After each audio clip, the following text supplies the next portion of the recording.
And we are back, and we just finished watching 2021's Black Widow from Marvel Studios, rated PG-13, a runtime of 2 hours and 13 minutes. 2 hours and 13 minutes, isn't that what I said? It said 15 minutes on Disney Plus, I think. Oh, 2 hours and 15 minutes. I'm guessing they're taking into consideration, I don't know. With a screenplay by Eric Pearons, directed by Cate Shortland, the film follows right after Civil War, and we see what happens with Natasha after the events at the airport, basically. Right. Because what's his name? Ross. General Ross. He actually mentions you shouldn't have attacked the King of Wakanda. Right. Which is what happens right before Captain America and Bucky get away. Yeah. And she shoots him with her little zapper. Her little zapper. Which does almost nothing, but it's enough of a distraction for Bucky and Cap to get away. Right. So this movie is out in theaters right now. If you got your vaccinations and you want to go out into the great big beyond, go check it out. It is definitely worth seeing. Yeah. There's a lot of eye candy on the screen. Some of the set pieces are amazing. Gorgeous, yeah. I liked the use of the color red throughout the piece. Very fast moving. That's why it was called the Red Room, Mom, because everything was red. Not just Mom. Okay. Yes, you're absolutely right.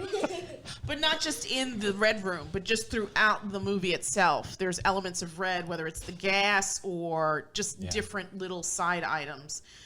I think what you said during the film was definitely right on the money, comparing it to the Bourne movies. Yeah, seriously, absolutely. This Non-stop was action. Yeah, this was like Disney's version of Jason Bourne. Yes. Baby Bourne? No. Not Baby Bourne. Jason Bourne. Jason Bourne. Jason Bourne identity. But and it didn't let up. It moved really well. It didn't feel like a 2 hour plus movie to me, unlike The Handmaiden. But yeah, I remember we had about this movie. Let's not go into that, please. Yeah, I remember we stopped and it was already an hour and 17 minutes in, but it really didn't feel like it. Yes, you are No, correct. it moved along very, very nicely. Well. They're so good at like pacing the action and the character moments, and the character moments were not like slow or anything. I mean, there was like one little burst of exposition from Melina, Rachel Weisz. And that was really, they got through that quick, and then it was just like character moments and action. The new Black Widow's sister, Yelena, right? Yeah. Great character. I mean, really well done. Really well done. Good tormented backstory. The whole thing. Very tragic character. Very, very well done, and you could see how much it sucks. When she's like she actually like everybody's back together again, and it's just like this was all don't say that this was all garbage. This was the only thing that I thought of as a family, right? And kept me going. That's what it was. I mean, yeah, you see like a bit of the past when they're both children and hijinks ensue and lives are destroyed and super assassins are created. So. Dad, don't say lives are destroyed. They lives were are. destroyed, Yeah. I hate when people say that. When Why? do people say Lives that? were destroyed during quarantine, Dad. I'm sure there were. Yes, you can make an analogy for that too. And because of quarantine, this movie was pushed back like over a year. Many times. This was supposed to come out like I think before any of the MCU. Well, I think in the spring of 2020, right? I think is when it was supposed to come out, and then COVID happened. Yeah, it was supposed to come out in 2020. It was supposed to come out in 2020, and they kept pushing it back. And I remember the last release date was like November. Right. And they were just like, all right, you know what? We're just going to shelve everything until next summer. Right. And we'll see about releasing it on Disney Plus and and in theaters at the same time. I think I read this did well for them so far. I mean, I don't see why not. One, it's got that it's built into Marvel, so you've got that fan base you're gonna get the Marvel fans who are just going to see it because it's Marvel. Right. you're not going to be disappointed. No. Like I said, this is a solid, like, fugitive spy drama. Yes, You absolutely. know, lots of great action, lots of intense scenes. Good characters. Good characters. The Red Guardian. The Red Guard. David Harbour as the Amazing. Red Guardian. I want to see him again. I wish I Could could see they him. do like a prequel to like when he was allegedly fighting Captain America? Because that would be great. Which I would was love that- to see that. He's so full of crap. There's no way he was fighting Captain America. But it was like he was like the worst dad ever. Ever. And, Oh and my he goodness. always said the wrong thing. My favorite, like I told you, my favorite thing is when they're leaving that helicopter and he's just like, it's just tragedy. And they're Yeah. talking about how miserable their lives were and how everything was fake. And then he's just like, hey, did he ever talk about me? Captain America, did he ever? Because, you know, we're kind of like Arch nemesis. arch nemesis. There's a you know, mutual There's a respect. mutual respect. and Natasha's just like, what? You haven't seen us in over 20 you haven't years. seen And us in 20 years, and this is what you ask me? Yeah. Very good. Very Yeah. great and chemistry and- between everybody. Yeah, and the character moments very human, very relatable in some parts. Really good across the board. I mean, I'm sure it doesn't hurt to have that Disney money backing you because you can get like grade A quality actors. I mean, if you had asked me 10 years ago, Rachel Weisz is going to be in a Marvel movie, yeah. I would have been like, say what? Yeah. And there she is. There she and is, that's the blowing beauty up of these things, stuff isn't it? and- I mean, yeah. they're just getting like all these like really good actors to do superhero movies. Like, who would have thought that was a thing? But it is. I mean, Mark Ruffalo does a lot of, I mean, he's the Hulk, but he does like a lot of prestige movies. He's not in this movie. We're not saying He's not. Yes, no. I'm not trying to confuse anybody, but I'm just saying as an example, like, and that's so cool. That's so cool. And you think of Rachel Weisz, you think of like The Constant Gardener, and what was the movie that? What's the movie that I love that you're like, I don't need to watch it again? The Fountain. The Fountain. You know what? I'm going to force everybody to watch that because I really love that movie. I do not understand why it didn't get more love than it did. It was kind of baffling. I mean, I could understand what was happening, but it was just... No, you're all wrong. It was you're very... all wrong. It It's was, really great. It was very artsy. It was artsy, let's but say, okay. it was beautiful. It was timeless. Well, okay, we're getting off topic, but getting back to this. So back to Black Widow. Back the to Black Fountain Widow. was a beautiful, timeless movie. But yeah, I agree with you. I think the comparison to Bourne is like spot on. Like, again, to really reiterate what you said, tons of really great flowing action sequences. And it's nice to see when it's not muddied, right? When you see like the choreography in this is obviously stellar. I mean, they get fights, like the best of the best here. Yeah, there was, I mean, seriously, the hand-to-hand scenes were great. I mean, Fantastic. they're throwing each other into walls and stuff. Yeah. And I mean, I'm sitting there like, oof. yeah, like they're hitting solid objects very hard. With various parts of their body. And just, I mean, the first fight between Natasha and Yelena was just, wow, that's really good. And it felt very Bourne, the whole like backdrop of the old buildings and The old building going to various Locations. European locales. Yeah, I mean, we're in Morocco, we're in Budapest. Budapest. All different areas. Ohio. Exotic Ohio. And obviously Siberia, because that's where I guess that's where that was, yeah. Melina and her pigs were. Was that Siberia? I thought that's where David Harbour was. Oh, right. That's right. Sorry. He was in Siberia. They went to pick him up there. Yeah, and even that sequence was really, really well done. Mm-hmm. Make a little commentary on superhero poses, which was entertaining. Which was really funny throughout. Yeah. Just really good. Ray Winston. Loathsome, disgusting. Ray, disgusting. He's so disgusting. I would probably say one of the few shortcomings of this movie is he did not die graphically. A horrible death His that he comeuppance, deserved. I felt it was too quick. Lacking. It was lacking. Yes. For what he was doing. Yeah, absolutely. And the type of human being that he was. Absolutely. It was just, Yeah. He needed to Suffer way more. Agreed. But everything else, just visually stunning, really great action sequences. The story, the pacing, just spot on. It didn't feel like a 2+ hour movie, and yet here we are. And stick around for the very, very end, because there's an interesting little sequence that happens. I didn't even see the production, baby. I don't think there were any. Where were they? We may have missed them. They may have been there. We may have just missed them. Yeah. I don't know. But after all the credits are done, all of them, there's a little bit with Yelena that you should all stick around for, because it opens up, it raises a lot of questions, and obviously opens up a new storyline. Can of worms. Yes. So I'm going to go around the table and get numbers. Olive G, 1 to 10. Oh, I'm sorry. Favorite character in this movie? Did you have one? Why do people always say can of worms? Like, open up a can of That's It's a an saying. expression. Yeah. It's like so let's say you had a can and you opened it and all worms. Never mind. and worms exploded everywhere. Never mind. That would be a problem, right? Never mind. Okay. All right. Did you have a favorite character in this movie?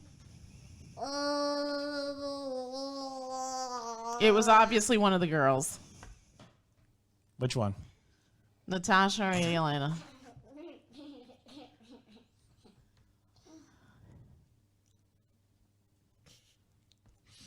Long pause. This part I cut out. Did you like the movie? Yeah. Was that a yes or a no? I didn't hear. Yeah. You like that movie? Okay. Did you have a favorite scene? No spoilers, but did you have a favorite scene? My favorite.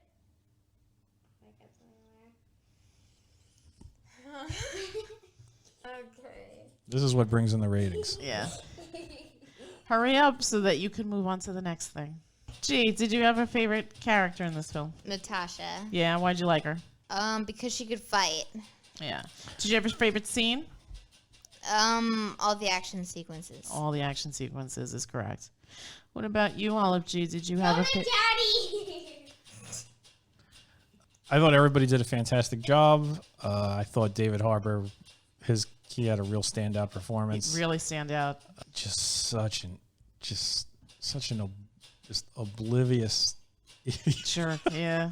And like there are parts where you could see like towards the end where he's like trying, but yeah, he was definitely the comedy relief of the movie. And yeah, but everybody did a great job. I really like Yelena. I thought she was a great new character. Florence Pugh. Scarlett Johansson, great as Black Widow, but I mean she's been doing this for what, like 10 years now? At least. I think maybe Rachel Weisz, she was good, but I think she wasn't really utilized that much. Mm-hmm. She was there for some exposition and also secondary stuff. Yeah, secondary stuff. You didn't really get much out of her character. Because I don't know, I guess there just wasn't enough time to go into like more backstory or whatever. Mm-hmm. And God, Ray Winston was so loathsome. That's the mark of doing a good job as a character, because he's not on the screen very much. He's not on the screen very much, but the things he says and the things he does about him, yeah. And what you know about him, you want him to die and die horribly, and you don't want to see him again. He's not. Yeah. He's a villain that I hope isn't just resurrected somehow. Yeah. Like I want him dead. Yeah. Like dead, and gone forever. Ever. Scum like him doesn't deserve to live. Doesn't deserve to live. Yeah. Agreed. He's not a cool villain. He's not like Loki or something. he's terrible. Which, if you haven't seen, get on that. But I think it was interesting during the movie. There was a cutaway to Moonraker, which was interesting because that villain sort of reminded me of the Ray Winston character, but obviously the Ray Winston character was more loathsome and more monstrous and very effective, right? Yeah. So I mean, there's just something really disgusting about kidnapping children and stuff. Right, and just making them mindless, just killing machines. Yeah, I agree with everything you said. Just top to bottom, Marvel does it again. Obviously, this isn't a movie for everyone. I know people bitch, moan, and whine about superheroes and Disney and Marvel. And listen, different strokes for different folks. But if you want good, solid action, if you want to be entertained, if you want to watch something new, if you like these actors, get on this stat. It's well worth your time. Yes, Absolutely. Yeah. I don't get why people complain about stuff like this. If you want to see, if you want to see some artistic achievement that's going to blow you away and change the way you view the world, don't go watch a Marvel movie. That's not what they're trying to do. Right. It's just about entertaining you. Entertain you. They're trying to basically show you a story about good and evil and good triumphing over evil, and do it in an entertaining, fun way. Right. You're not going there to develop a new philosophy on life. Right. It's just, if you don't like it, shut up. Yeah. Go watch something else. Yeah. Absolutely. Go watch The Fountain. How dare you? I'm going to address this really quick. Yes, Disney is a huge corporation. I totally get it. Nothing's perfect in this world. But guess what? They employ many, many people. All these stories are being told. Filmmakers that didn't have a chance before to shine in the spotlight now do. I've never heard of Cate Shortland. I just briefly glanced at her IMDb page. This movie makes me want to see more Cate Shortland stuff. So guess what? Disney did its job. Marvel, Kevin Feige, all these elements come together. So again, like Ray said, if you don't want to watch this, then don't. Different strokes for different folks. Okay, let's get on with this. What is your favorite character? Wait. Oh my God. You had all this time to think about it. Hold on. Eternity wouldn't be long enough for Olivia to figure this out. Seriously. God damn it. Will you give me some time to think? You We should have did been give doing you that. time. Can I answer for you? Yeah. Your favorite character was Taskmaster. Oh, All right, Taskmaster let's was wrap it up. Okay. For some reason, I feel like my favorite scene was when that mother made the pig stop breathing for some reason. The mother, That was terrible. the mother made the what? The pig stopped breathing. Oh, Breathing very loudly, like how people, like how pigs do, like what are we raising here? I don't know. like that. So I'm going to say my favorite character, even though this is called Black Widow, is actually Yelena. I thought that her storyline was incredible. I think Florence Pugh is definitely a phenomenal actress and one to watch. I'd love to see her story continued, which may happen, but we'll see. Just really good top to bottom, really solid writing in this, really fantastic acting, amazing set pieces, great FX, great stunt work. Kudos to everybody involved in this production. And just, if you haven't seen it, run, don't walk, and check out Black Widow. It's out now as we speak. I'm going to go around the room and get numbers. G, what is your number 1 to 10? 8.25. 8.25. Me? Yes. 8. 8. Yeah, I'll give it like an 8 or an 8.5. I was going to give it an 8.5. I think this really just was such a nice piece. It's unfortunate that this had to be pushed back for so long. Yeah. Thank you, Disney, for finally releasing it. It's great that it's out in the theaters. I think from what I earlier today, I think the opening night numbers, including Thursday box office, was like 39.5 mil. It's pretty good. So that's pretty good for Yeah. COVID times. So I'm sure this movie will make more money because obviously more people are getting their shots and getting out there. And yeah, I mean, support art. Listen, I know that Disney is a huge conglomerate, but guess what? They're employing people. They're telling these stories. They're giving young directors the vehicles to make really great stories. And if you don't like it, then just don't watch it. You don't have to bitch about everything. I understand that you feel like you need to talk into the void because social media just gives you that opportunity. But just take into account that so much work goes into this stuff. It's not just Scarlett Johansson's movie. It's everybody's movie. The director, the screenwriters, the craft services, the accountants, everybody. Everybody has a stake in this. And I hope that it's very, very successful, because that's how we get more of this. And there's nothing wrong with this. There's nothing wrong with wanting to just turn off your brain and just being entertained. There really isn't. And especially after this past year plus that we've had, a little levity, a little entertainment is not a bad thing. Sure, go out and do your good deeds, but don't piss on other people's good time either, okay? That's all I'm going to say. I'm going to get off my soapbox now. I will bid you all a good night, and we will talk. All right, and we'll come back soon with another review. Good night. Break, woman. 10 days off. My vacation starts now.